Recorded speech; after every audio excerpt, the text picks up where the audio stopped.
Assalamualaikum warahmatullahi wabarakatuh.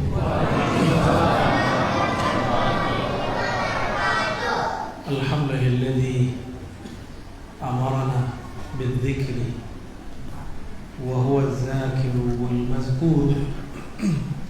Faqala ta'ala ya ayyuhallazina amanu zkurullaha dzikran katsiran wasabbihuhu bukratan wa asila. Amma ba'du, Allahumma salli ala sayyidil zakirin, sayyidil mufarridin, sayyidina Muhammad wa ala alihi wa ashabihi wa baitihi wa zurriyyatihi ajma'in.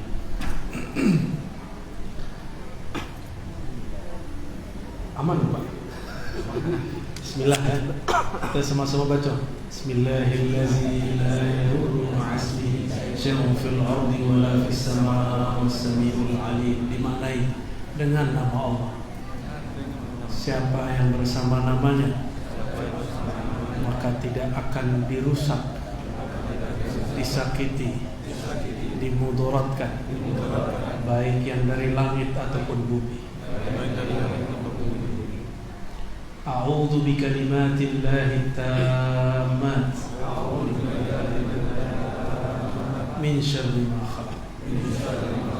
Aku berlindung dengan nama Allah yang sempurna dari keburukan semua makhluk. Amin, amin. Allahumma shalli ala Rasul. Ya, semoga kita dijaga oleh Allah. Amin. Penyakit itu mulai dari waswas. Apa aja waswas? Makan waswas jadi penyakit, Pak. Jadi kurangi waswas. Itu penyakit paling besar, penyebab semua orang jatuh tumbang. Coba ngobrol dengan psikiater, itu mereka sudah menemukan orang cemas biasanya sakitnya sesak napas, dan corona itu sakitnya sesak napas karena cemas. Benar nggak? Rata Pak, rata. Nanti saturasi oksigennya turun. Ada yang bisa naik, ada enggak? Ya, bismillah. Orang kalau cemas nafasnya sesak gak? Gitu ya. Orang jatuh cinta sama tuh ya. Takut cinta ditolak. Orang benci sama. Orang ketakutan sama. Sekali Bapak cemas masuk sekian penyakit. Jadi berhenti dari cemas. Kurangi nonton berita-berita yang tidak bermanfaat. Negara paling maju di Jazirah Arab, Uni Emirat Arab, itu tidak memberitakan COVID sebagaimana kita memberitakan di Indonesia. Maka negaranya waras sedikit lah ya. Kita nggak tahu nih, karena nggak bisa kemana-mana kecuali vaksin, terpaksa vaksin Pak. Disuntik, saya kan paling nggak suka disuntik Pak. Ya apa boleh buat, emang sudah dipaksa. Kita vaksin, banyak juga yang ramai, Ustadz kok vaksin? Ustadz bagian konspirasi. Emang kamu bukan bagian dari konspirasi. Semua kita dikonspirasiin. Cuma cukuplah konspirasi Allah Subhanahu wa ta'ala. Allah sebaik-baik yang membuat konspirasi. Kajian kita insyaallah di waktu yang sangat singkat ini membahas tentang salah satu yang membuat wali bertahan jadi wali. Bukan wali nikah ya. Seorang yang soleh diangkat derajatnya menjadi mufarridi. Apa arti mufarridi? Orang yang duluan maju ke hadirat Allah, diangkat dekat kepada Allah di saat yang lain masih belum sampai kepada Allah. Nabi suatu kali mengatakan sabaqal mufarridun, telah dahulu orang mufarrid. Siapakah itu wahai Rasulullah? Az-zakirunallaha katsiran wa zakirat. Orang yang banyak zikir, baik laki-laki atau perempuan. Zikir secara harfiah, secara bahasa itu artinya menyebut. Tapi yang tinggi zikir itu artinya mengingat.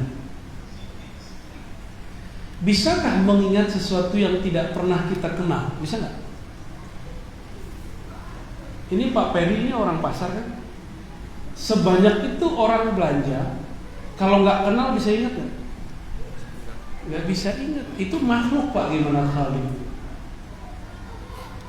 Maka syarat supaya zikir itu nikmat, kenallah yang dizikirkan.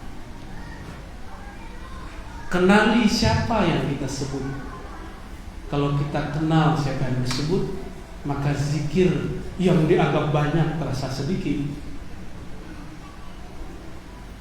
Maka ada satu bab namanya ma'rifatul mazkur, mengenal yang dizikirkan. Allah berfirman dalam surah Al-Baqarah, fazkuruni azkurkum. Terjemahan harfiahnya apa?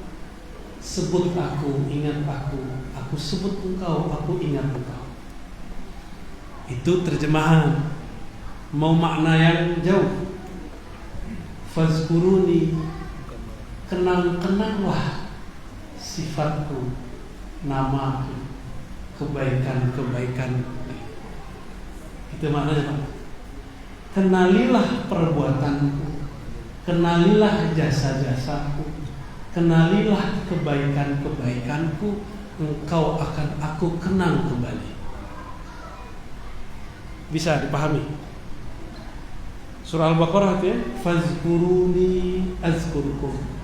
Ingatlah aku, zikirlah kepadaku, aku akan berzikir kepadamu. Jadi kita ini bisa jadi objek zikir. Tapi apakah pantas kita disebut di sisi Allah? Enggak. Fazkuruni biuluhiyyati, itu maknanya. Ingatlah aku, kenallah keesaanku. Ini kajian kita subuh tadi.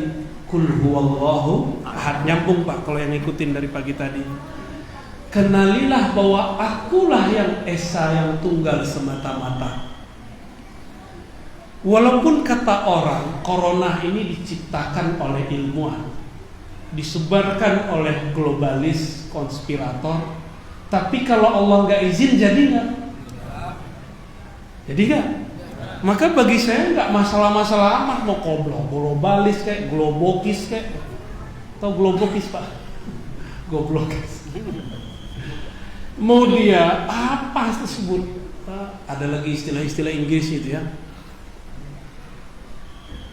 Terserah mereka mau ngapain. Allah kita sebelum konspirasinya ada, setelah konspirasinya ada kan tetap Allah. Sebelum pandemi ada, setelah pandemi ada, bahkan pandemi nggak ada, Rabbuna Allah. Rabb kita yang kita sembah, tempat kita menggantungkan harapan pun cuma Allah. Vaksin itu sandiwara aja Pak, sandiwara kita. Emang kita gantung sama vaksin? Nih coba lihat Uzair, Ashabul Kahfi. Itu Uzair 100 tahun ketiduran, gak makan, gak minum, hidup. Ashabul Kahfi 309 tahun, hidup. Bapak dengar gak riwayat Ashabul Kahfi mati? Gak ada kan? Di Quran gak ada, di hadis gak ada. Ternyata ketemu di satu riwayat bahwa Ashabul Kahfi nanti Allah bangun kembali. Berarti dia tidur lagi Pak, bukan mati. Saat Ya'juj Ma'juj keluar, Allah bangkitkan kembali Ashabul Kahfi. Berarti umurnya udah berapa tahun? Saya nggak ngerti juga tuh Pak. Bisa. Sebelum beliau sudah ada Nabi Khidir, sampai sekarang masih hidup Pak. Masih hidup. Ulama-ulama ahlullah itu sering bertemu. Kalau ada orang bilang nggak ada Nabi Khidir, berarti dia lagi ngasih tahu makomnya dia. Makom dia nggak pernah bertemu Nabi Khidir, gampang tuh. Ya, kalau antum nggak ketemu, ada orang ketemu, terus yang benar yang mana? Belum pernah ke Jakarta, ada orang udah ke Jakarta. Yang benar cerita Jakarta siapa? Orang yang pernah ke Jakarta dong. Al-isbat namanya. Quddimal isbat ala nafi. Kalau bertengkar nih antara yang nolak dan yang menerima, kita dulu kan yang menerima. Kan yang menerima lebih tahu daripada yang menolak.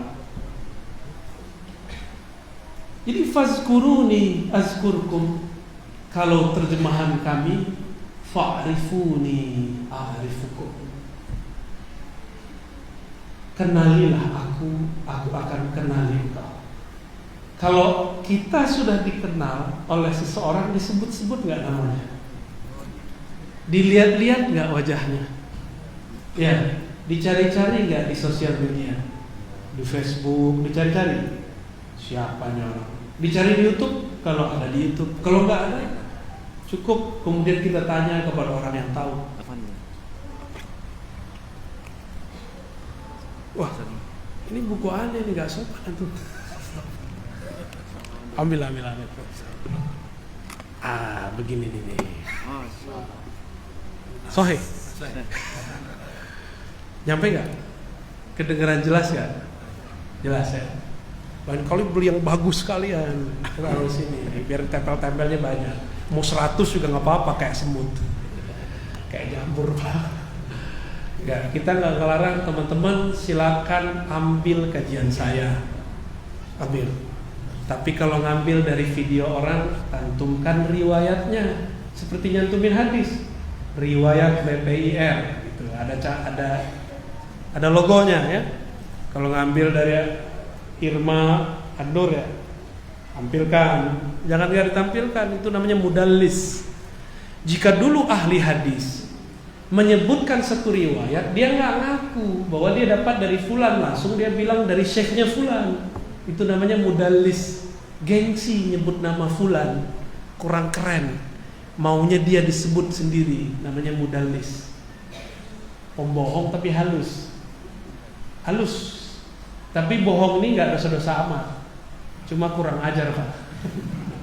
Ya, nggak sopan gitu. Ya, yang sopan hargailah orang capek-capek ngambil ya. Kita izinkan, nggak apa-apa. Makanya saya nggak bilang hanya cuma BPR, nggak ya, siapa aja boleh. Tapi yang enak juga dong, bikin saya nyaman juga ya. Bikin antum sama ustadz siapa aja, ya jangan sama kita aja. Bikin mereka juga nyaman untuk berbicara. Masa digantung di sini 100 pak. Baik. Fazkuruni azkurkum. Sebut aku, ingat aku. Ujungnya puncaknya apa? Kenalilah aku. Kalau sudah kenal baru bisa mengingat. Kalau bisa mengingat baru bisa menyebut. Benar? Nah, mau gak kenal Allah? Maka belajarlah mulai dari bab akliyat, mengenal sifat 20. Nakliyat mulai dari kul huwallahu ahad. Kemudian zauqiyat dirasakan ke dalam diri. Diingat-ingat jasa Allah Subhanahu wa taala.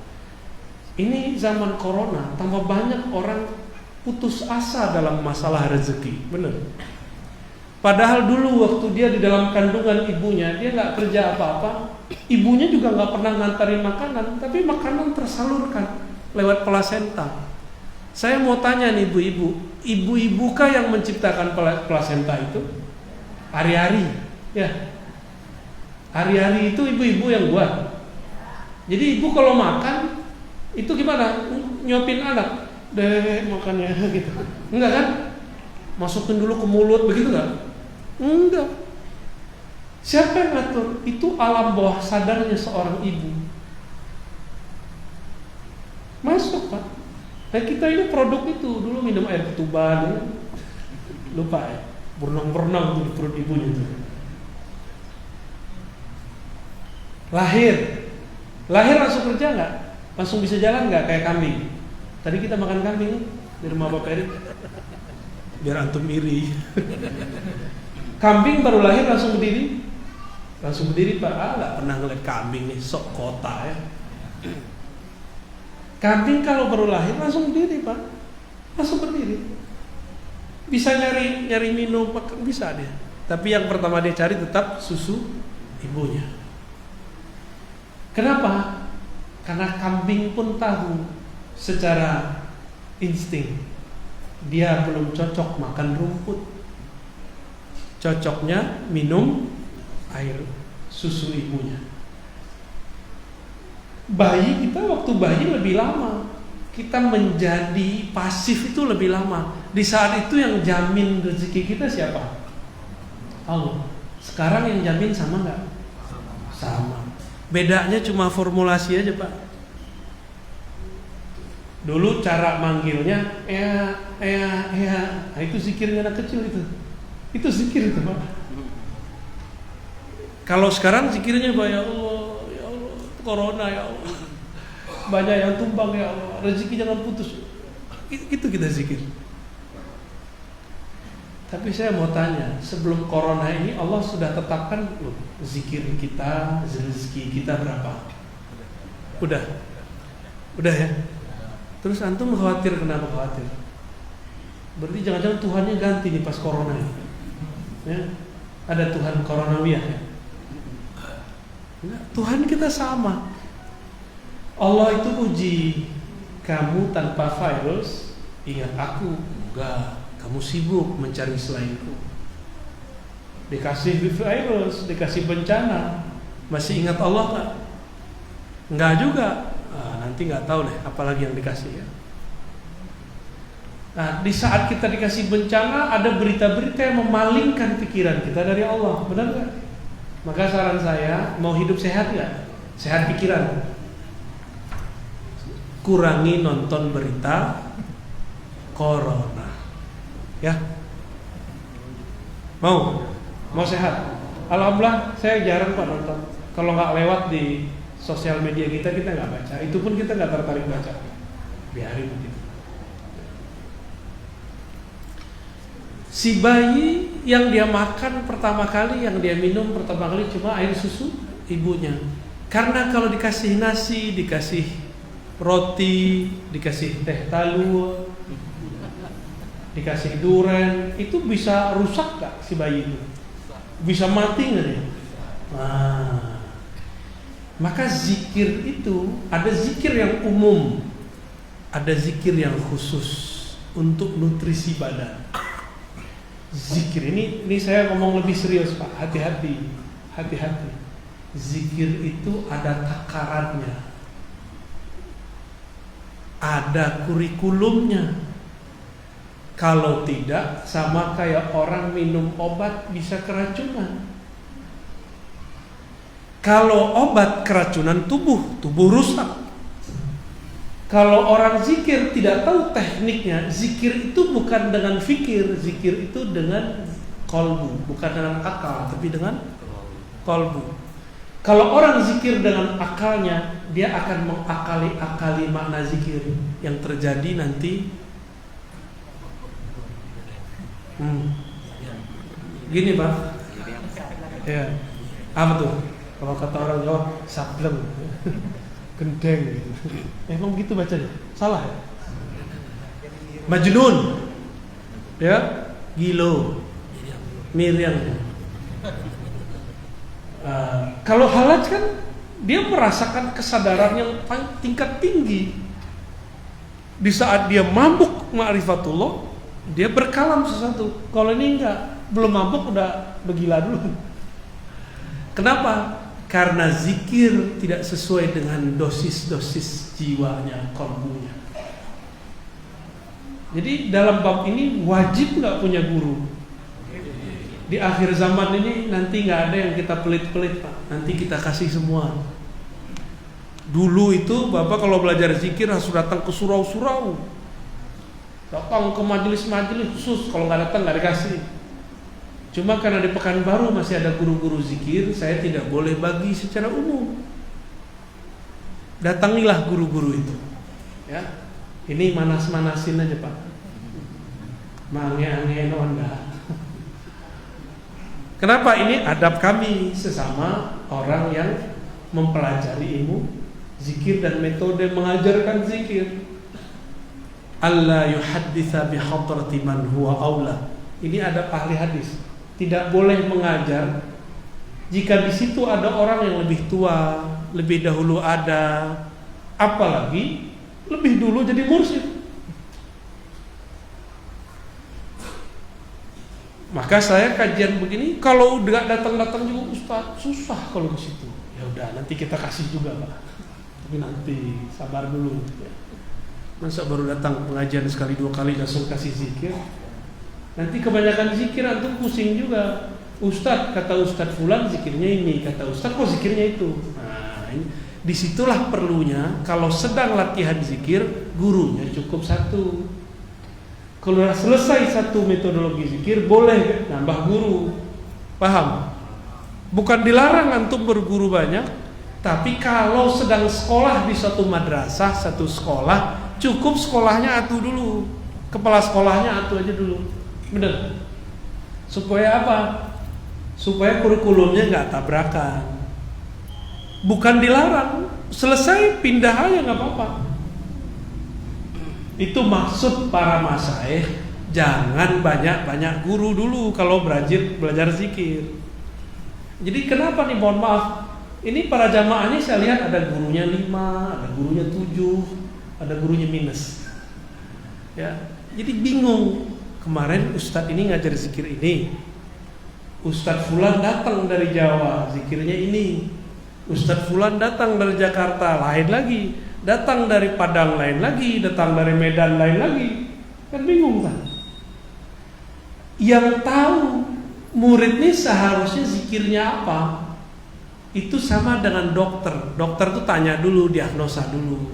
Oh, kalau begitu kamu zikirnya apa, obatnya ini.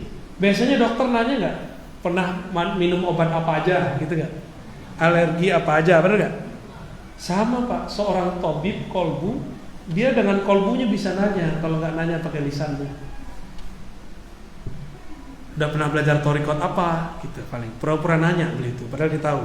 Karena kolbu itu bisa mencium aroma kolbu. Seperti bapak ini pakai parfum, yang ahli parfum langsung ngerti nggak? Out, gitu ya. Ini parfumnya parfum yang mahal, yang harga 5.000, 20.000, 200.000, 2 juta, itu beda Pak. Hidungnya kan karena beda.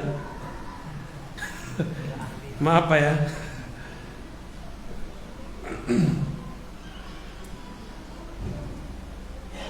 Aroma zikir itu bisa dicium oleh ahli zikir.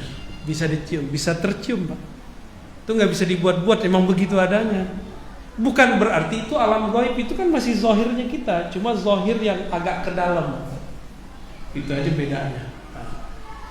Untuk zikir pertama, rata-rata Nabi mengajarkan zikir la ilaha illallah. Tapi kalau versi Quran, zikir pertamanya Allah Allah.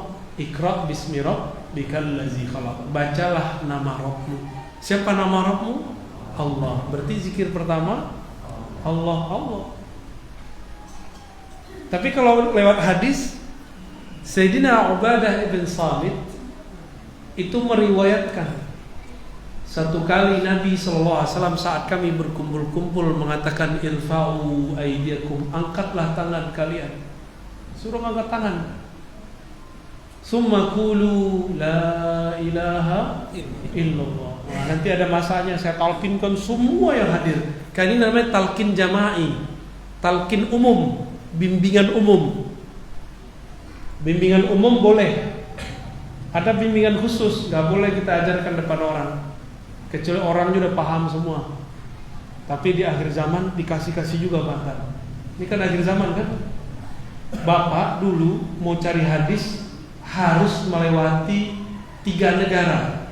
Zaman Imam Bukhari 5 negara malah. Satu hadis dia dapat. Sekarang satu hadis Bukhari bisa dibaca di Google Play Store. Betul. Bisa satu hadis, satu kitab. Jika ilmu hadis sekarang bisa diperoleh tanpa perlu melakukan rihlah jauh, sama ilmu ma'rifatullah juga bisa begitu sekarang. Jadi semuanya di zaman ini tuh enak.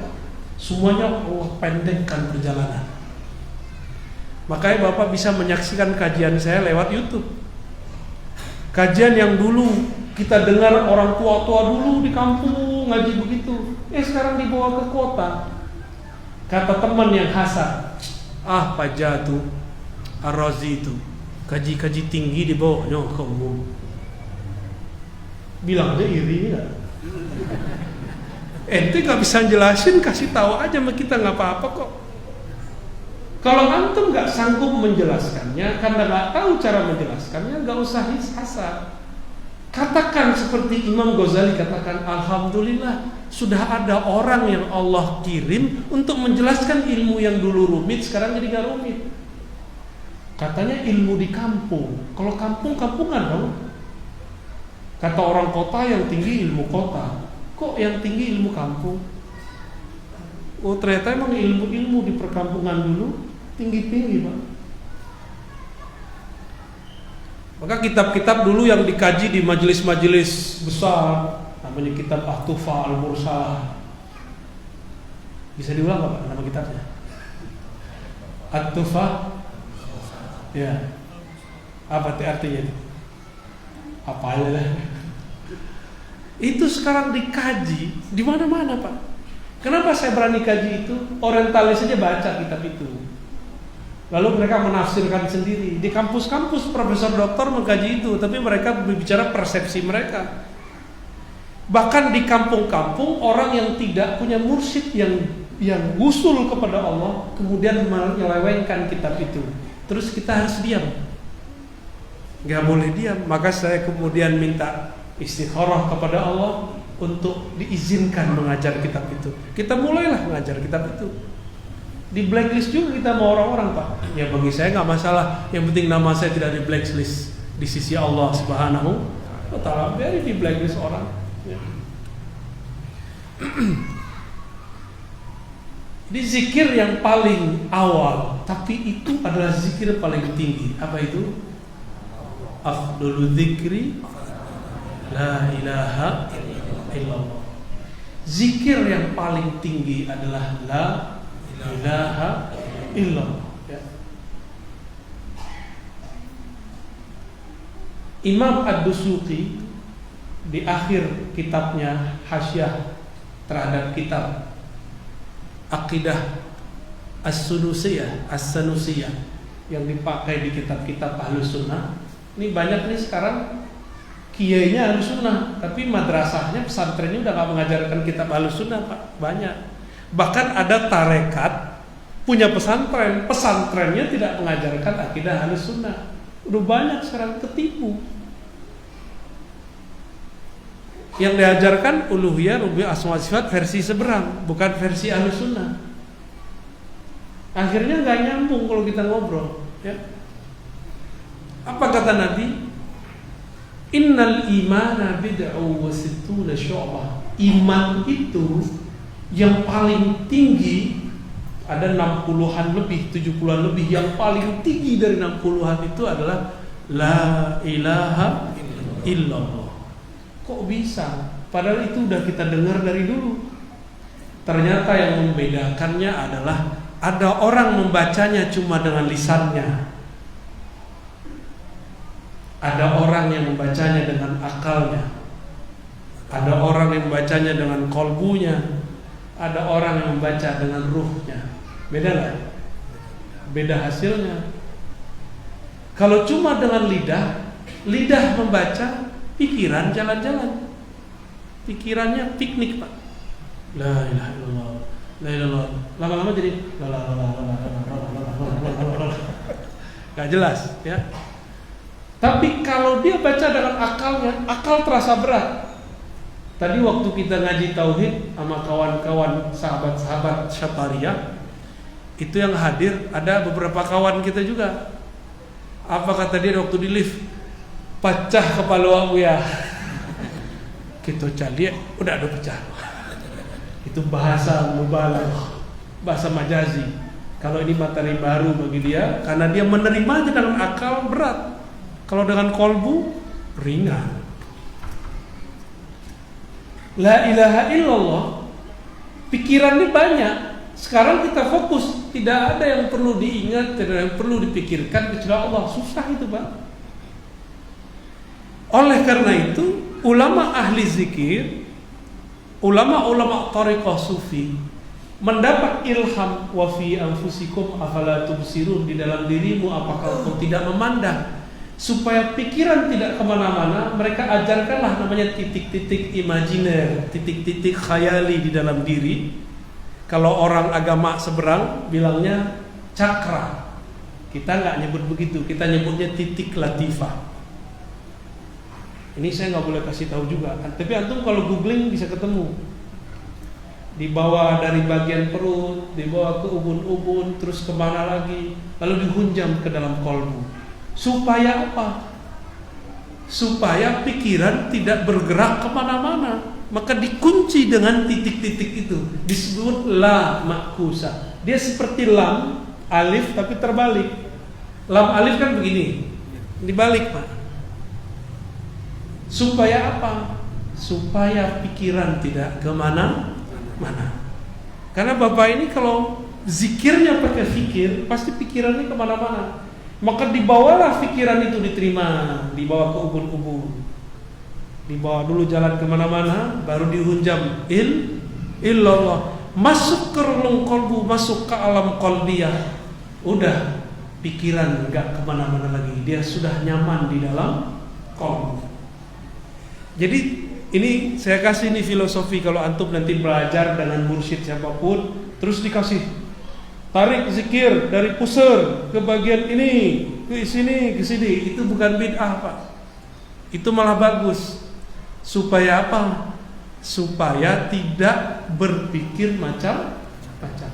Dari alam zahir masuk ke alam fikiran, pindah ke alam kolbu. Itu rahasia baca la ilaha illallah dengan titik-titik halus yang ada di dalam jiwa.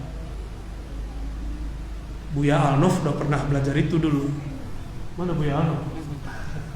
Ya, nggak tahu masih ingat apa nggak? Ya, paling mantap itu beliau. Ya, itu kalau Bapak ngeliat, wah Ustaz Alnof gila ya. Kalau gitu ya. Kenapa dia teriak-teriak gitu? Ustaz Alnof zikir itu bisa ekspresinya kayak orang baru ketemu apa gitu. Kenapa? Ruhnya, kolbunya ketemu yang dia cari selama ini. Orang kalau udah lama nggak ketemu anak, pas ketemu gimana? Gergetan nggak? Abah seorang siko, kayak kita mau ngeremas dia itu apa namanya? Galigaman. Kosakata aja udah boleh hilang. Galigaman.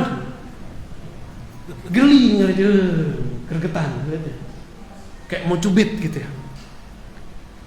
Ada beberapa orang ekspresinya bukan begitu, ekspresinya nangis. Mulai dari awal zikir sampai akhir zikir dia nggak tahan.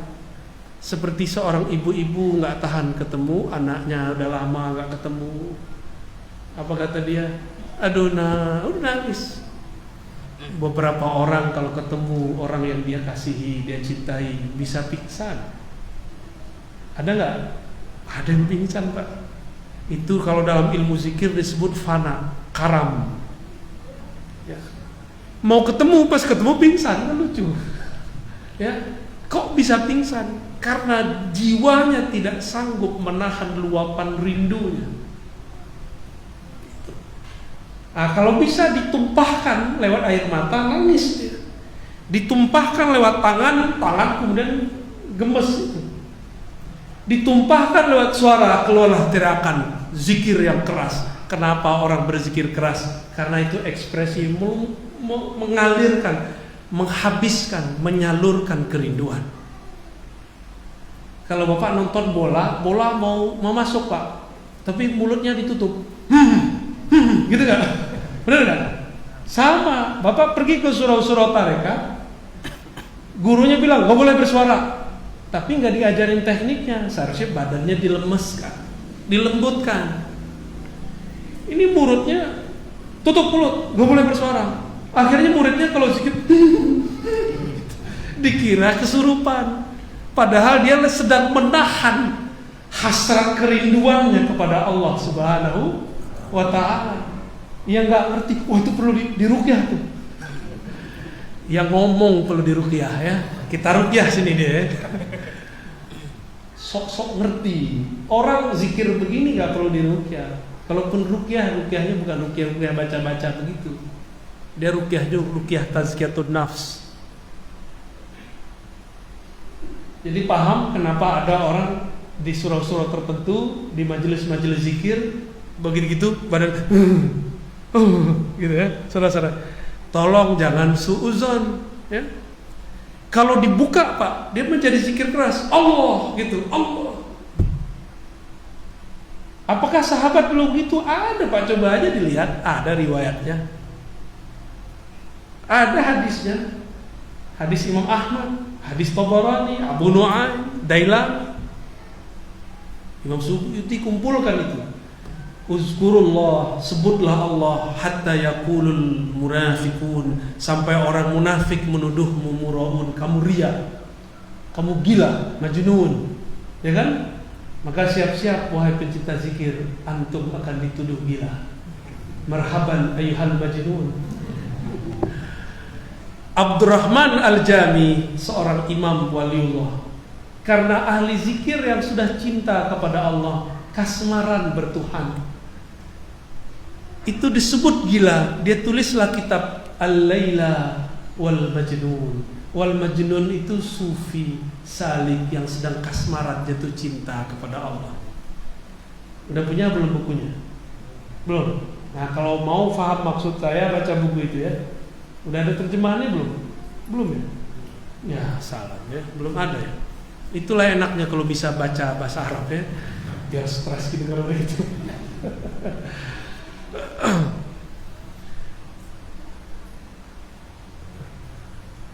Kalau belum khusyuk zikir, belum khusyuk, terus aja zikir. Siapa tahu satu saat ketika antum lupa ingin mencari rasa zikir, Allah tarik dari zikir lisan langsung Pak ke zikir kolbu. Bisa begitu. Jadi ada jalan pintas dari lisan, pilih mau ke akal atau langsung ke kolbu. Kalau orang ahli ma'rifat, dia langsung terus lagi ke ruf. Nah, nggak usah tinggi-tinggi dulu lah, sampai ke kolbu dulu lah, ya. Sampai ke kolbu udah selamat. Karena yang disebut mukmin disebut nama Allah, wajilat qulubuhum. Sebut Allah, coba sebut Allah. Allah. Bergetar nggak? Ada yang bergetar, tapi banyak yang tidak bergetar. Dulu saya sedang seorang perempuan sama kawan, saya disebut namanya, nggak ngerti namanya, saya nggak ngerti, saya cuma tahu wajahnya. Terus dia buka lembaran, dulu kan belum ada handphone ya, itu ada pakai apa dulu tuh namanya, buku-buku album foto, dibuka-buka lah. Belum, masih pakai apa namanya, apa tuh yang dicuci-cuci itu, cuci foto gitu, apa film, film. Jadi dia bukalah kameranya. Kamu kenal kayak gini? Saya lihat, ini cantik loh. Kita lihat, jantung saya berdebar Pak. Ini orang yang saya suka. Padahal belum tahu. Ada orang begitu. Ada orang-orang ahli zikir tapi nggak menyebut nama. Dia cuma ingat yang disebut. Di saat orang lain menyebut nama si perempuan itu nggak bergetar. Kenapa? Dia cuma tahu, tapi dia tidak ada sentuhan kolbu. Kalau sama kekasih duniawi bisa disebut namanya, bergetar kolbu. Bagaimana dengan kekasih sejati pencipta alam semesta? Kira-kira gimana Pak? Ya, kita ini gak kuat kalau melihat cahaya Allah, gak kuat. Maka Allah kemudian kasihlah satir, hijab, penghalang. Apa penghalangnya?